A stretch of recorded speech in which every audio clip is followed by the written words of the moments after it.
First, Julian Fleming, then Nolan Rucci. Penn State is heating up in the transfer portal, Penn State football, that is. And how about Penn State men's basketball? Mike Rhodes is undefeated against Ohio State and Michigan. And some of that magic rub off on Penn State as we discuss all of it here on a Locked On Live Nittany Lions.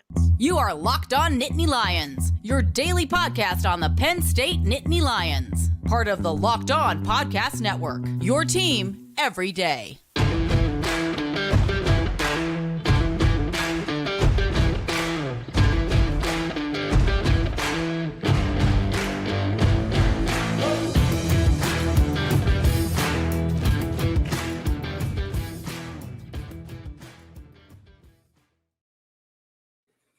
And what is going on, Penn State fans? Welcome into Locked On Nittany Lions. Thanks so much for making us your first listen and watch every single day. We are free and available wherever you get your podcast. Part of the Locked On Podcast Network. I'm your host, Zach Seyko, and I'm joined by a very special guest. His name is Adam Sheetz. Today's episode is brought to you by Jace Medical.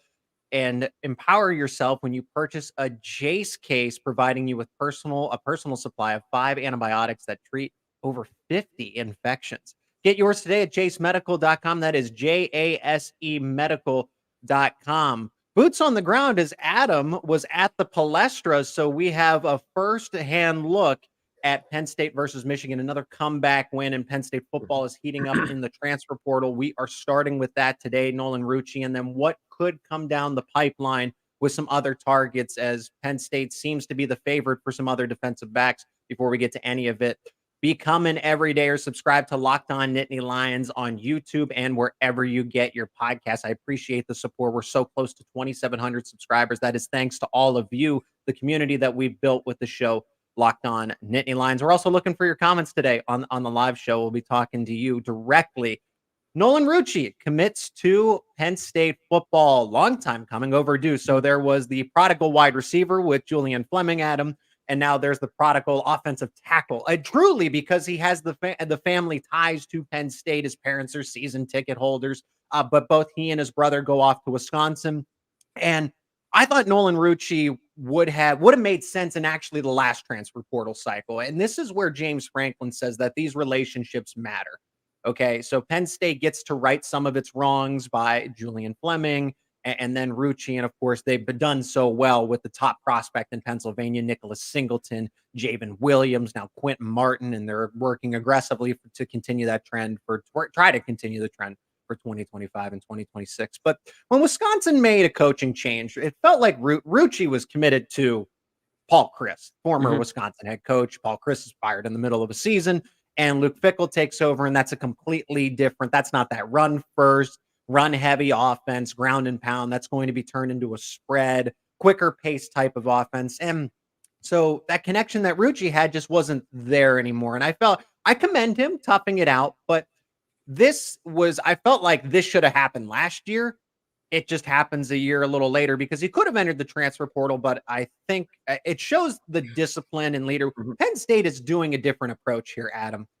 What do Julian Fleming and Nolan Rucci have in common? They're high character players. They're high character guys. They're disciplined. They're leaders. And I like the way that they don't quit on anything because Fleming had all of the reason to transfer out of Ohio State. I think Rucci had all of the reason to transfer out of Wisconsin, and they both come home. This is a homecoming for them, most importantly. But of course, this feels an absolute need because Penn State needed wide receivers. They still need wide receivers, and Penn State needed offensive line help, if you can believe that as well.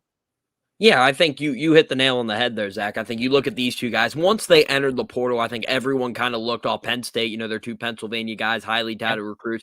I mean, Julian Fleming on his signing day to Ohio State said, Penn State was the toughest school to say no to for him, and going to Ohio State, sticking it out there, now coming back home. And specifically with Rucci, I think you knew there was going to be some help needed, if the development wasn't there. And James Franklin's always been a big guy on depth in his offensive line room, having a lot of depth around his team, and losing a guy like Olu, who's going to be in the top 5 of the NFL draft and trying to fill that role, I think was going to be a big question this year. Nolan Rucci is a great get, a former 5-star recruit out to Wisconsin. You mentioned he went out there because it was an offensive line factory with Paul Chryst and how they were able to run the ball and pound it. Now with Luke Fickell, it's going to be a different focus for Wisconsin. He stuck it out 1 year, but now looking to come home to Penn State, which they've proven now with Olu that they can develop an offensive lineman and get him to the NFL at a high-touted pick. So I'm sure Rucci's looking at that saying, I want to be that next guy at Penn State. So I think this is a slam dunk get for the Nittany Lions, especially on that offensive line. Adds the depth. You mentioned high character guy, a Pennsylvania guy.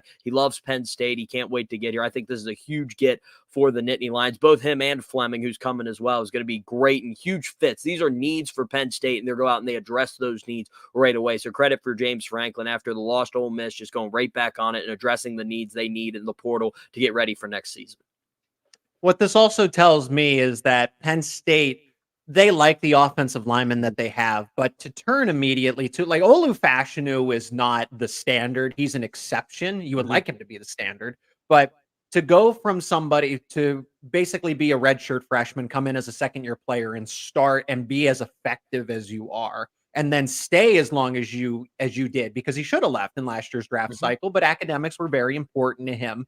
And now Penn State is in a similar position where that passing of the baton, the torch, goes to Javen Williams, but I didn't see Javen Williams in that Peach Bowl game. We saw Anthony Donko, who I was always told, and just watching some of his film, his highlight tapes, seeing how he was recruited, this guy's going to project as an interior offensive lineman, probably a guard, but never say no to center. And then he plays a majority of the reps at right tackle after Caden Wallace, and he's a true freshman. So, of course, Javen Williams in the same class as well, but number one player in Pennsylvania, right? We've talked about this at the top of the show with Penn State. And I don't know, maybe there's something else. Penn State obviously is, and I can't assume injury or anything else, and I don't want to. That's not what this show's about. We're not TMZ for Penn State football and Penn State sports. However, it was intriguing to me that Donko went in at right tackle. I just think what this does, can Nolan Rucci start for Penn State next season? Because he certainly had his struggles at Wisconsin. Since he was a former top player out of a state, you would anticipate that he's in line to play left tackle or right tackle at Wisconsin, and he doesn't, or he isn't at least the face of that offensive line. He never became that. But can he become the face of Penn State's offensive line next season? I don't think so. I think that's J.B. Nelson. I don't think J.B. Nelson gets enough credit here. But do I like Rucci to compete at either spot? Because I don't think Drew Shelton is a lock to play that left tackle spot. There's Javen Williams. There's Anthony Donko now in the combination. The more into the fold, the more the merrier in this case. And Rucci's got to come in and learn as quickly as he can, because what all those players have up on him in the competition is they have been there. They've worked with Phil Troutwine, because I feel like in the case of Rucci, who's gone from Paul Chryst to Luke Fickell now to what Penn State likes to do, he's got to unlearn and learn some new things to be in that competition. So do I think he's going to be this 5-star takeover and be the next Olu Fashanu in this case? No, let's be realistic about it. I think Drew Shelton starts at left tackle, but there's going to be a competition. And then right now, that right tackle side, I think that's your question mark. Anthony Donko, Javen Williams, and why Nolan Rucci was brought in. But what he does have over them is he is the veteran. He's played more college football. He's been in college football for a longer time. Not much, but some more. And I got to imagine the maturity level is a little higher than there as well. It's not a criticism of Donko and Williams. However, Rucci, I think if everything worked out at Wisconsin, could have been a captain just the way he carries himself.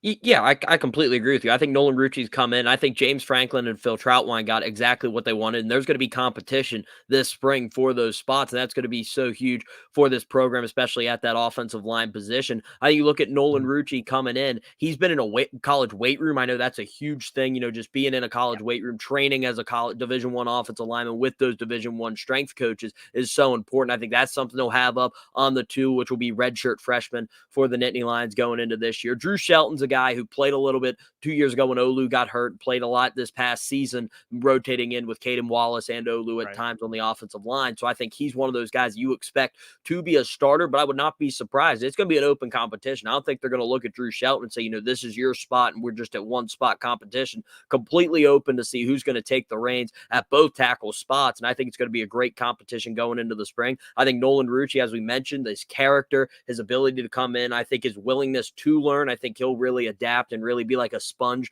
for Phil Troutwine to get with him and really teach him everything they need him to do at the tackle position. I think, as I mentioned earlier, it's a great get, and I think he's going to fit right into that room. And also, I mean, he's going to be a guy battling for that spot. I think will also be a great role model for Anthony Donko and Jevin Williams. You look at them, bringing them up as well and being that role model for them, taking them with them. I think it's just going to be a huge get, and the room just gets so much better just with that personality in there with them.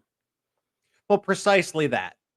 You talk about Olu Fashanu and Caden Wallace. For what it's worth, and Wallace has had due criticism over his years, but this was by far his best season. Yes. I mean, Penn State's offensive line, a little bit suspect in run blocking, downhill blocking, but when it came to pass pro, I mean, it felt like Drew Aller was under pressure at some times, but pass protection, it really allowed to create a pocket, and that starts with the two tackles anchoring each side so that Drew Aller's not rolling away to his non-dominant side. And Olu Fashanu, of course, going to be a franchise left tackle and probably taken in the first 5 picks of the 2024 NFL draft. Olu Fashanu and Caden Wallace are veterans. This is the key word here, veterans, experience. Nolan Rucci provides that. Penn State, the difference in this transfer portal, I know they've gotten guys like Arnold Ebiketie in the past, but you look to Mitchell Tinsley, Dante Cephas, who I feel like his name's a little toxic to Penn State fans at this point. I don't even know if I want to mention his name at this point. But my point being is that they've gone and gotten compliments from the group 5 level, and that just doesn't cut it anymore. Mitchell Tinsley performed well. Dante Cephas obviously wasn't that. But Penn State's got to go after players that are experienced in now what is Power 4 because of the elimination of the Pac-12, and they've done just that, and they still have more on the way. Nolan Rucci played Big Ten football for multiple years. Julian Fleming played Big Ten football for multiple years, and they got them both. Let's finish with this, Adam, because I'm curious to get your thoughts on what the offensive line ultimately projects to be. Sal Wormley, what decision could he make? Because I thought Penn State was in a position to lose 4 veteran offensive linemen. Well, Sal Wormley at least seems to be trending to come back, and they played him at center. I like the idea that Drew Shelton starts at left tackle. Right tackle is a big question mark. It's about how quickly can Nolan Rucci come in and play. So I'd say co-starters between any of them. Javen Williams, because he has all the potential in the world. Donko. It's tough to make a prediction. I'll give Rucci the nod just because he's coming in spring football and he has more experience. But Rucci on the right side, JB Nelson at left guard, Venga Ioane at right guard, and then at center, Sal Wormley. And this is, you really don't get, yes, you're losing a franchise left tackle, but there isn't a significant drop-off with this new look offensive line. And then you have rotating in Anthony Donko and then Nick Dawkins, right? All these guys. And don't forget about Alex Birchmeyer. Don't forget about Chimney Ono, former 4-stars. So, and Javen Williams, all those guys are on the bench. So Penn State is in a really good spot when you were potentially losing 4 starters going into next season. Yeah, I think, that's the big thing. Everyone thought like this year was the year because of what the O-line was going to be with Olu and all the veterans they have. I think now you're looking into 2024. Losing Olu is a big deal, but you have a group that I think James Franklin's going to be very confident in, especially with the rotation and the depth they'll have at the offensive line position where they can rotate guys, where they can maybe ride the hot hand on who's playing well at the time, make switches when they need to, do a lot of great things, keep guys fresh. I think it's going to be so good for them to have that. I agree with you on your starting 5. I think that's what I kind of look at for this team right now as well, moving Sal Wormley over to that center position to get Venga Ioane in that starting lineup as well. I thought JB Nelson, you said it a lot this year, and I've completely agreed with you, Zach, about how good he played for Penn State this season when he was healthy. And Drew Shelton and Nolan Rucci, just the veterans to bookend that offensive line, I think to start is going to be great. And all those youngsters rotating in, and Nick Dawkins, who's a veteran at the center position that was backing up Hunter Norzad this year. He can also move over to guard if needed. I think they just got so many guys that are so versatile as well, can move inside and out, that I think makes them such a dangerous offensive line, especially when you got both running backs coming back, the quarterback coming back. It's just going to be a great thing to have. Penn State's got a lot of talent come back on that offensive side. If they continue to hit the portal and really develop these guys they have in room right now, it's going to be a very dangerous offense in 2024. And it's very important that Rucci and Fleming come in for the spring semester, not coming in late. Mm-hmm. I know different circumstances with Cephas, but it is important to build that chemistry now so that you're not playing catch up over the summer when people aren't on campus, right? I know they're football players. This is their job, but you get a head start on all of this, and chemistry, communication is so important, especially at any position. But offensive line for the five to have that synergy, whatever starting five you're going with, that is crucial. And that's why it is important to get a guy like Nolan Rucci, who's already disciplined as he is, to get him in on time rather than late. Now, Penn State football still has plenty of targets they're looking at in the transfer portal. Wide receiver is one of them, but defensive back has quietly been a priority. And that's something that Penn State could get next, as they're favored to land some prospects, or definitely high up in the running. We are going to discuss that in just a moment on the other side of this break.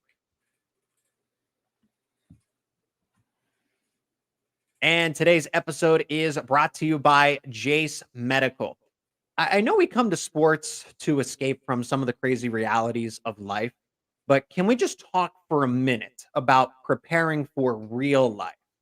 According to the FDA, pharmacies are running out of antibiotics like amoxicillin right in the middle of the worst flu season in a decade. This is scary. I can't imagine a more helpless feeling if a loved one or a significant other got sick while supply chain issues kept them from life-saving medications that they needed. Thankfully, we're all going to be okay because of Jace Medical. The Jace case is a pack of 5 different antibiotics to treat a long list of bacterial illnesses, including UTIs, respiratory infections, skin infections, among others. This stuff could happen to any of us. It's just a reality.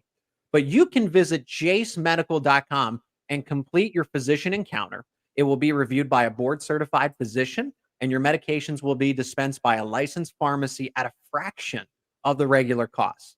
It has never been more important to be prepared today. Go to jacemedical.com and use offer code LOCKEDON to get $20 off. That is jasemedical.com, promo code LOCKEDON to get $20 off your order. And the Locked On Podcast Network is making history. Locked On Sports Today has launched the first ever national sports 24/7 streaming channel on YouTube. Locked On Sports Today is here for you 24/7, covering the top sports stories of the day with the local experts of Locked On, plus our national shows covering each and every league. Go to Locked On Sports Today on YouTube and subscribe to the first ever national sports 24/7 streaming channel. I like doing the live episodes, Adam, because we get to hear from subscribers, listeners, viewers, and people that do, for the most part, I think a lot of people in this audience have intelligent conversations, thoughtful comments to be had. Don't get me wrong. There's some people from the peanut gallery, but I like what people have been able to contribute. Steven says, anything on AJ Harris, crystal ball for him, but it's taking a long time. Is he still taking other visits? We are going to discuss that in the upcoming segment, because the next target isn't going to be a wide receiver necessarily. It's going to be a defensive back. Robert says Olu is not likely a top 5 pick, nor the first tackle to be drafted, just keeping it real. Adam, maybe you can piggyback off of this one, because I disagree with Robert. And the reason Olu Fashanu, if you look at a mock draft right now, some people might have him inside the top 10 or top 15. And as I know, Joe Alt's going to be a popular fadeaway, I guess, or a fade to go the other direction here. Or a popular pivot, I should say. Olu, the way that he builds his draft stock, not the pro day, not the combine, interviews, because you were getting someone, we've talked about discipline and veteran experience, right? Maturity. We talked about that at the beginning of the show, Adam. Olu Fashanu is probably the smartest player. And I'm not exaggerating that. He is the smartest player in this draft class from an intelligence standpoint when it comes to life, when it comes to academics, when it comes to studying, when it comes to X's and O's on the football field. You are truly getting a master class of someone who has everything together in the brain. So and then on top of leadership and everything else. But I'm not saying Joe Alt doesn't, but if you want that extra, if you really want that extra part of the player profile, you select Olu Fashanu as a top 5 pick and as your franchise left tackle because his intelligence is what sets him apart. He is never going to be outsmarted by the competition. Yeah, I mean, I love Olu Fashanu. I think I've made that very clear. Joe Mhm. Alt's another great tackle prospect. I think they're the Oh, yeah. 1 and 2 at the tackle position. And Mel Kiper right now, I believe, mocks him a little ahead of Joe Alt right now. I think he has Olu as the 8th behind a lot of skill position players. As you know, they always value skill position players very high in the draft. I think 3 quarterbacks are in Mel Kiper's top 5. But I think, you just look at it, I think you hit it. His personality, his maturity, him willing to sacrifice the money last year, come back to graduate, shows the character he has to put the season he did. He had a really good season at left tackle for Penn State this year. He's had an unbelievable career for Penn State. It's just building off everything he's been able to do. I think that franchise is going to look at that, especially because he's also still on the young side. He came back, and it's not like he's 22, 23. The reason everyone loved him last year because of how young he was. He's still going to be a young guy coming into the league. They're going to be able to work with him, develop him. I think he's one of those prospects that I think everyone's going to look at and say, you're getting a really, really good product now, and your ability to develop him into something even better is what makes him so scary and such a great prospect trending into the next level. We'll check in on the comments one more time before we get back into the official dialogue. And Frank says, I wish Penn State would get a new head coach. At what sport? At what sport are we talking about? Oh, we're talking about football. Frank also says, great pickup by Nolan Rucci. Yes, it was. But who was responsible for that? Oh, yeah. The head coach. So I get it. There's plenty of frustration to be had, but we're back in the cycle, Adam, of, okay, you lose the big games. Then now we're starting to believe again. And I'm eager to have this discussion, this debate over the course of the offseason because Penn State definitely will be another, at least to start, a contender inside of the Big Ten. You need to see what Michigan loses. Ohio State's going through some of its own changes. Washington's not going to have its quarterback. Oregon's going to have a quarterback battle, a good one at that. UCLA lost Dante Moore to Oregon. So, and USC, what is USC doing? And they're coming off of what? It was 7-6 or 8-5. I know they won the bowl game against Louisville. I think they went 8-5. I think the bowl game got them to 8-5. Yeah, so exactly. But there's all this turnover, and Penn State returns its starting quarterback. 2 starting running backs. You get veterans out of the transfer portal. And yes, you make defensive changes, but you return Devon Ellies, you return Hakeem Beam, you get Tom Allen, who's just a defensive mastermind. Forget what he is as a head coach for a moment. Let him focus on defense because look what it did for Manny Diaz. So that's just what it is. And I could go on. You and I could go back and forth for 20 minutes. Anything quickly you want to add to that?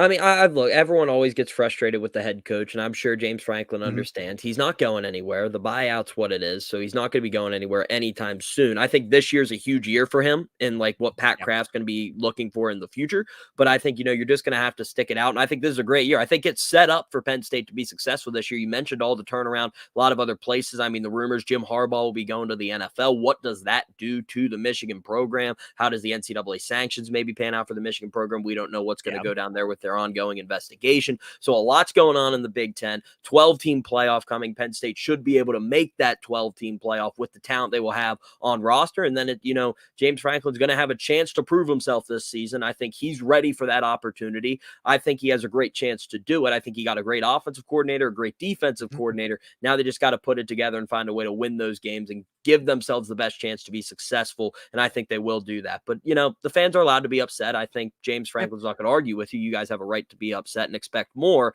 And, that's what they're going to expect going into this season. So the next target out of the transfer portal isn't exactly a wide receiver, even though that's still a need for Penn State. It's going to be defensive back, specifically cornerback, somebody on the boundary. And Penn State trying to replace 3 starters is a difficult task at hand. You also have a new defensive coordinator in Tom Allen, and he's the one to be at least up for the challenge. But Daquan Hardy, a 3-year starter. Johnny Dixon, a co-starter and then a full starter. 2-year starter, let's put it that way. Kalen King, also a 2-year starter. Same boat. You're not only losing the starting depth, your first 3 cornerbacks, but it's that multi-year veteran experience at all 3 cornerback spots.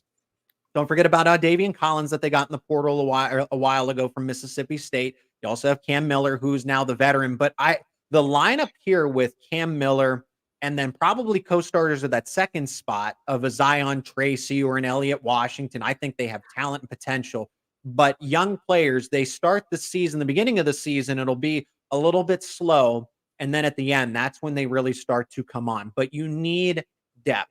And I wish Penn State was in a position to go get a veteran type of player, a veteran starter. But what they're looking at is certainly it's not close to a consolation. It's still a home run, because I'm glad it's already been up on the show, and that's AJ Harris out of the transfer portal, formerly for the Georgia Bulldogs, but class of 2023 player, somebody that can compete, can come in and compete right away and not be a co-starter. Him and Cam Miller are essentially, are they both ready to be? I mean, AJ Harris was, according to Rivals, a top 50 player. So that is what you're getting in terms of potential here. He's already been forecasted, crystal ball projections to Penn State, but I would not count out Auburn because he's from the state of Alabama. We've seen a lot of what are we seeing from the transfer portal, Adam? It's the fact that a lot of these players are going home. Yep. I see players going back to Arizona. They're committing to the Wildcats or the Sun Devils. I see people going, hey, look at Andre Green going to Virginia when it seemed like Penn State was a realistic landing spot with Marcus Hagans, Julian Fleming, Nolan Rucci. So don't think that it's just relevant to Rucci and Fleming.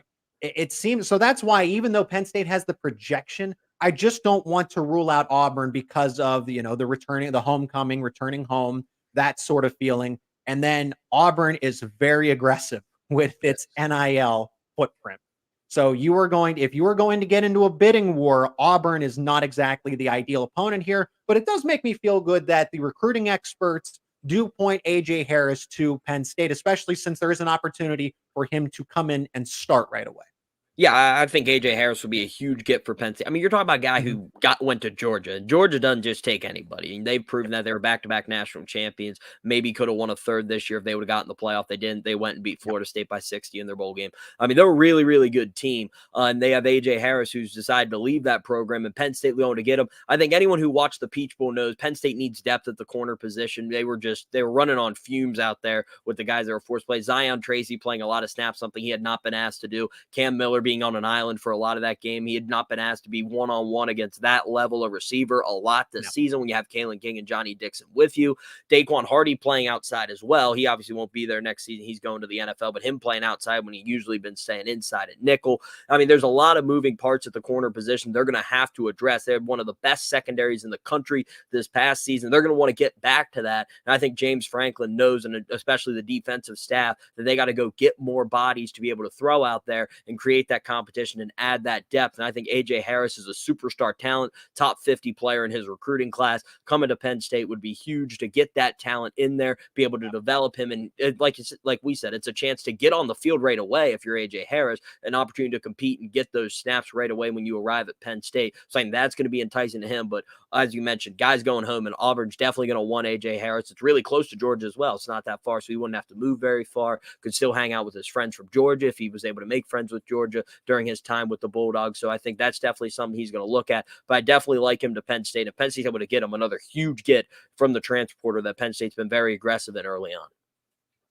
And then I had it in my notes. I was fully prepared to talk about it. And then there's the news that emerges that Tony Grimes, and he's a veteran too, former defensive back for Texas A&M, is going to go to Michigan State, join new head coach Jonathan Smith up there in East Lansing. So that was another one of Penn State. So now Penn State has to be all in on AJ Harris from what we're seeing. And I don't know that I have a preference necessarily, because it's that potential versus what you're getting.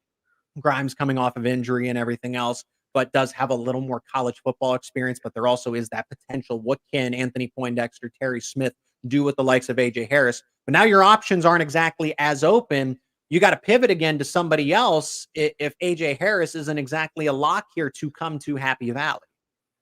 Yeah, I think that's why James Franklin, he talks about you got to keep all your options open in recruiting. You got to keep all your options open in the portal. You got to make sure you have the entire landscape. So when something happens, you're ready for your plan B, your plan C, and you know where you're going from that. And I think that's something James Franklin's already doing. He probably has AJ Harris now with Tony Grimes officially gone. That's his plan A. If it wasn't already his plan A, that's officially now you got to lock in on AJ Harris. Now you got to look, well, plan B, we're going to go after someone else, or we're going to have this relationship here. Maybe try to get a guy maybe less proven, maybe from a group of 5 school that we're going to try to bring in, but you got to have that plan. Obviously, that's not an ideal situation, but you got to have that ability to be able to pivot if AJ Harris was decided to go somewhere else. But you got to now go full on, try to get AJ Harris to Penn State, bring him, and it's got to be a full recruiting attack on AJ Harris to try to get him to come to Penn State. It's something James Franklin's been very good at. We've seen him win a lot of recruiting battles in his time at Penn State. So I think that's just got to be the focus now for them to go get this talent from Georgia, bring him to Penn State, and get that talent in that secondary room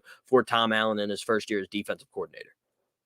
And I imagine the connection there was the former defensive backs coach at Georgia, Fran Brown, and now he's the head coach at Syracuse. So I'm surprised that Syracuse isn't as involved in this recruitment in the transfer portal now, because you got AJ Harris to begin with, and it would make sense for him to go to New York to follow Fran Brown. But I'm glad they're not involved here. I'm happy that it's just, I'm glad that Kentucky seemed like a serious player, and then they're out of it. So now it's really just down to Auburn and Penn State. And I peek at the comments section in between when we're talking in the segments here, and I see that people are curious about Penn State's NIL presence. Let's not pretend Penn State is not poor. Penn State is not broke. They have the NIL to be competitive. However, they are not offering upfront money to people that are, well, I don't know if I'm going to commit. I don't know if I'm going to do that. Other programs around the country are willing to offer players money just to visit, just to sign, and then there's the deals on the back end while they're playing. Penn State doesn't do that. Penn State wants you to commit and be present on campus, be a registered student athlete before any of those NIL deals take effect. They don't. James Franklin says they underpromise and overdeliver, and that is true to the sentiment of NIL. So Penn State is not. Look at Penn State's receipts. They are top 10 when it comes to spending money in recruiting and everything else for Penn State facilities when it comes to football. So Penn State is top 10 in terms of spending. So NIL's got to be up there as well. So don't think that Penn State, but there is this competitiveness that Auburn isn't afraid. Miami of Florida, allegedly, aren't afraid to throw that kind of money out in the beginning. Yeah, I think that's the big thing. And I think, the one thing, allegedly these schools down south may or may not have been doing this a lot longer than Penn State has been. But I mean, I think it's just the thing of Penn State. They're trying to do it. This is the way it was meant to be done. You say you come here and here's your opportunities, not here's money to come here and then you can get more money once you get here. It's supposed to be this. You can make money off of your name, off of your image and likeness at the school you go to once you get there. And that's what Penn State's trying to do. And they've done a really good job. I mean, you look at the Penn State NIL deals that they've been able to get their current star athletes. It's been very, very good for them. Drew Aller's got a lot. Nicholas Singleton has a very good NIL presence on campus. I think that's just a big thing that Penn State's been able to do. I think you mentioned it. They underpromise. Maybe they don't tell you how much money you can make if you come here, but then when you get here and you see everything that's available for you, it just really brings you in and makes you want to come to Penn State. So I think that's something that they're definitely going to try to do. But as we mentioned, I mean, the SEC, they have been very hard in this NIL business. They've been working very hard at it. I think they've been very open about how they've been attacking the NIL and how getting these players this opportunity and the money they deserve. And I think that's something Penn State's going to be competing with. And that's something James Frank's going to have to try to sell some of these prospects they're trying to get them to come to Penn State. Let's pivot to wide receiver, even though defensive back cornerback specifically seems to be the next player. And it's AJ Harris or bust when it comes to that discussion. So over to wide receiver, Keandre Lambert-Smith doesn't seem to be making a move to the transfer portal NFL draft. Maybe anything could change. This show is happening on Sunday, January 7th. I don't know what can change, but he is a veteran. He has one more year of eligibility, and it seems like he is slotted in to be the slot receiver, the number 3 option in next year's Penn State offense with Andy Kotelnicki. I can understand if KLS is frustrated with that because he goes from the number 1 option back to the number 3, but we now have the proof that he is not a number 1 option at the Big Ten level. That's just the fact of the matter. So Penn State is still targeting wide receivers, even though they already have Julian Fleming in for spring football. Dorian Singer is an option because Penn State at least had conversations with him last cycle, 1 year at USC, and then he's done. I find that very interesting, but maybe he stays out west. I don't know what's going to go on there, and I don't want to link him directly to Penn State, but that's a target. One that is linked directly to Penn State is LeJontay Wester out of FAU, and I find it intriguing that he is he has the build, he has the profile of a true slot receiver. 5'11", give or take 170 pounds, 175. And it is group 5, but I find it interesting that Penn State, if they're recruiting specifically slot wide receivers, that means there's a competition with Keandre Lambert-Smith brewing if Penn State can pull this off. Yeah, I think, that's something James Franklin said, when Dante Cephas didn't play a single snap in the Peach Bowl and he was asked about it, he said, it's an open competition every week. We're going into every game and it's an open competition. Whoever's getting the reps and earning the reps in practice is going to play in the game. Right. Now, it might have been because they knew Dante Cephas was on his way out and they were like, well, we're not going to waste our time allowing him to play in the bowl game when we got to get these other guys ready. Could have been something as that as well, as we saw Cephas immediately enter the portal at the conclusion of the Peach Bowl. But I think, there's definitely things where it's going to be an open competition. If Keandre Lambert-Smith does decide to come back and, he's going to be in that rotation. He's a very, very good receiver. He proved that this year, maybe not to the level a lot of people wanted him to be, and maybe Penn State needed him to be, but he's a very talented receiver. And you get him in a room with a Julian Fleming, with guys come back like Harrison Wallace III and a Caden Saunders and Amari Evans, and you bring another guy in, it adds talent, it adds depth to a receiver position that was not at the level it needed to be for Drew Aller in this offense in 2023. And Andy Kotelnicki, who's been very good with receivers.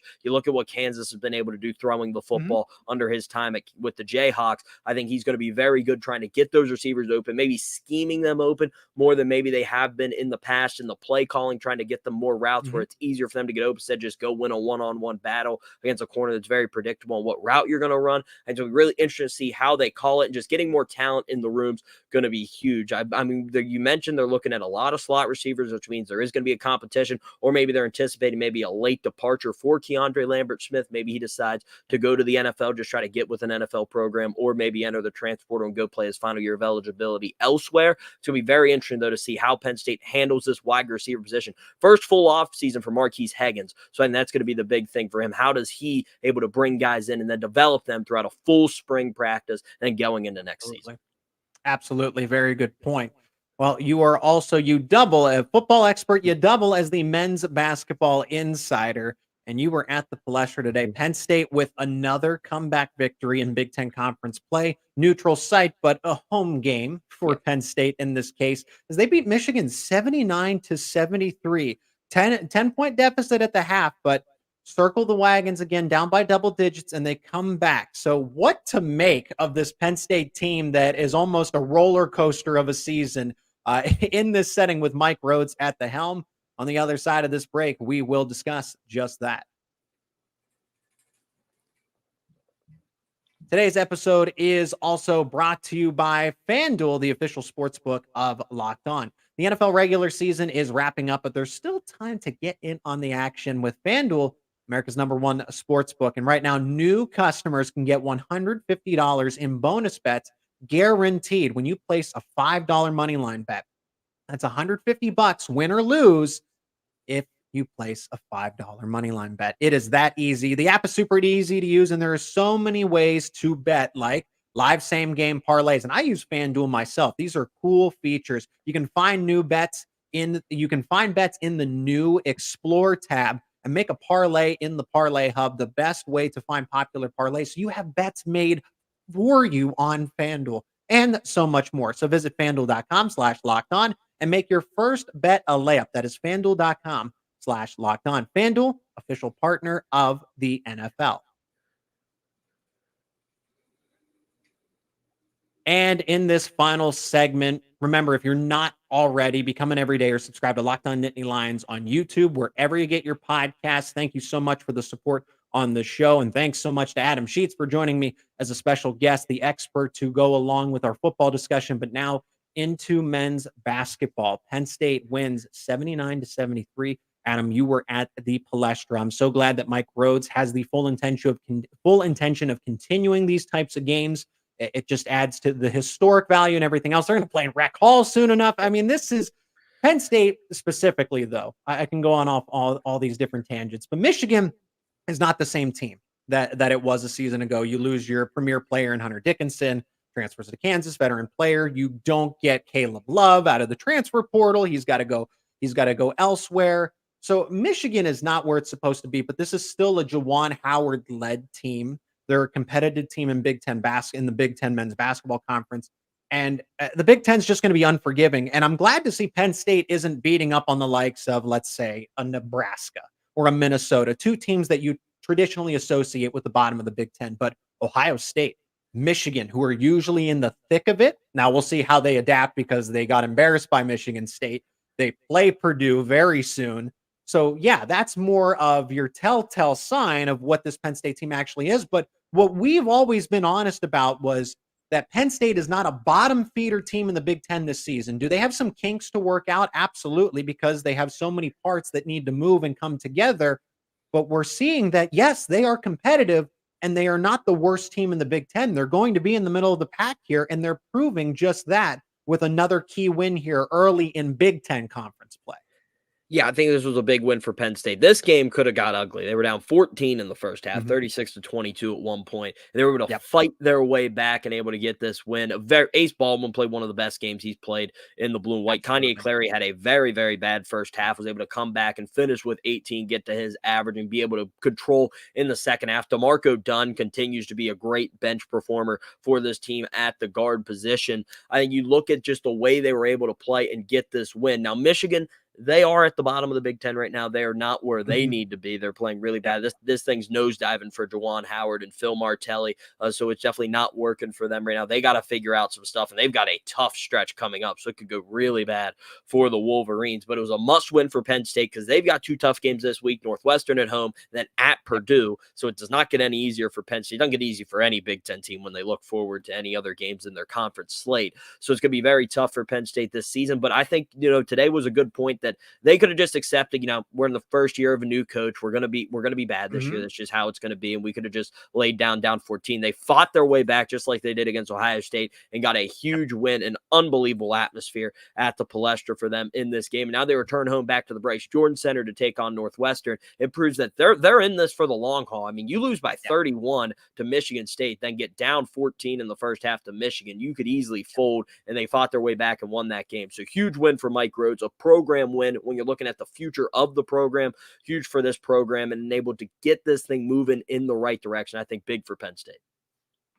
And a couple more takeaways that I have from this one, Adam, because if you look at the Michigan State game, they obviously didn't shoot well, but the way that Penn State plays basketball under this group, because they're the isolation type of offense, very heavy in the backcourt. They're strong with their guard play and Ace Baldwin and Kanye Clary, but it can't be just that. It can't be just those two in the dynamic duo. You have to have other options. So I'm waiting. Who is that third option? I'm talking consistency. Is it Leo O'Boyle? Is it DeMarco Dunn? I thought it was going to be Puff Johnson.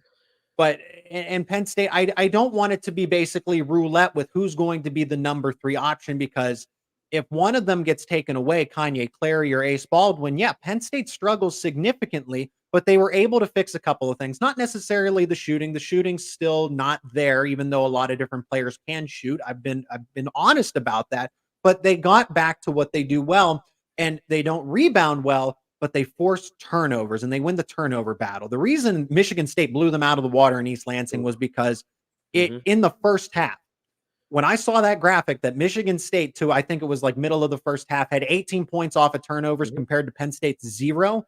Yeah, that game was out of hand from the moment they said go. But in this case, Penn State fixed that and got back to its identity. So Penn State's not going to out-rebound you. They're not going to outshoot you, but they're going to use the talent that they have, Ace Baldwin and Kanye Clary, to attack you. You just need reinforcements here. Playing, trying to pickpocket everybody, get turnovers, and win that way. It's a winning strategy, but it's not enough, especially Penn State's an offensive team too, Adam. This isn't, everyone said, Mike Rhodes is going to be slow, boring, defensive, because that's what worked at VCU in the A-10. But at the Big Ten for this season, they played a little faster. They have a quicker pace to them, and they're an offensive team. That's why you're seeing them lose in the first half, but come back and be strong in the second half, because it takes time. You have to heat up, and Penn State needs that first 20 minutes to heat up in this case. So let's just be honest about what Penn State is. They are good enough. They are competitive, but how good can they be? And you're going to see, I think we're just going to keep seeing almost a random player be that third option on any given night. You have your 1A, 1B of Baldwin and Clary, and then who's going to be that third option on a given night. I just want to see more consistency in order for this team to actually reach its true potential if it all gels together. Yeah, I think that's a fair point. I think DeMarco Dunn is their third guard option. I think their third option Yeah. has to be Kudus Wahab down low Okay. because he's their only post presence and he's their only guy that's going to be inside demanding that ball and the pressure on the defense. And he's going to be huge on the defensive end this year just because, you're going up against a guy like Zach Edey again in 2 games. You're going to have to be able to have somebody to throw at him. They got Favor Ire still coming back from injury, did not play today, but still trying to get back. Demetrius Lilly's been in and out of the lineup, but just trying to find that big rotation. Kudus Wahab's going to have to be a guy that steps up. But I think DeMarco Dunn is their third scoring option just because his ability to score at all 3 levels. He's very similar to Ace Baldwin and Kanye Clary in his ability to get to the basket as well as catch and shoot. And he's really starting to gel into his role. We've seen games, the Ohio State game when they came back, he was a sensational, played really good against Georgia Tech, then was a great off the bench again today against Michigan. I think he's going to be that third scoring option. Then you look at Puff Johnson and Zach Hicks. Those are guys, they're 3-point shooters. They're spot up catch and shoot guys so far right now. That's what we've seen from them this year. So they're really going to be on if they're hitting their shots today or if they're not going to hit their shots today. You're going to find that out pretty early, but they have to be able to hit open shots. Mike Rhodes said after the game, he was surprised they were missing so many open threes. Didn't expect that to be an issue this year because of how much dribble penetration Ace Baldwin and Kanye Clary put on your defense. You're kicking out to open guys. Got to be able to catch and make those shots. Penn State hasn't consistently yet this year, but I think they're trying to figure that out and get to where they are making those open threes when they get them, and they just got to continue to work at that. But I think you hit it on the head. They got to find more consistency outside of their 2 stars, Ace Baldwin and Kanye Clary, if they want any semblance of a true run here in the Big Ten where they can make some noise. You got to find a way to get that consistency. So we'll see what they can do. But I mean, it's very exciting to see the way they played today and how that might trend moving forward in Big Ten play. Adam, let's finish with this. They have Northwestern and Purdue, as you mentioned. What are you looking for, as Purdue is a mismatch type of game again, where they're good with the basketball. They don't give up a lot of turnovers. They have veteran guards now, and they have Zach Edey, who's going to out-rebound them by themselves. And Northwestern is still that same physical team from a year ago. In both of those games, what's your general 1 or 2 keys for Penn State to, pull off some prizes? Because I don't know that they're going to be favorited in either game. Yeah, I don't think they'll be favored. Maybe slight. I think it's going to be a close spread for Northwestern. They're definitely not going to be favored against on the road at Purdue. That's not going to happen. But I think it's going to be very close between those Penn State and Northwestern. I think both games are very similar. You got to speed them up. Both those teams are willing to slow it down, get it to their stars, and be able to attack you. Boo Buie is one of the best one-on-one just going against anybody. It's going to be an interesting matchup because he's not very big, and Ace Baldwin can match up with him a little bit. Ace had a really good defensive game today against Doug McDaniel and his ability to pressure the ball. Can they do that again against Boo Buie is going to be a huge question. And if they could do that, that really hurts the way Northwestern can attack you offensively. So I think the ability to press, especially against Purdue, that's how teams beat them last year. If you're able to press, force turnovers, keep it out of where they can just slow it down, then go give it to the big guy down low and he can score. They're going to have to force turnovers out and make those guards beat them. They've been really good this year. Fletcher Loyer and Braden Smith have been sensational for the Boilermakers this season, but you got to try to force turnovers. I think both games are a very similar approach for Mike Rhodes. You got to speed them up. Your defense, you got to force those turnovers like they did today and get out on the run and score in transition, as well as you're going to have to knock down shots. I mean, both those guys, both teams have big guys that are going to be able to come over and contest layup attempts by Kanye Clary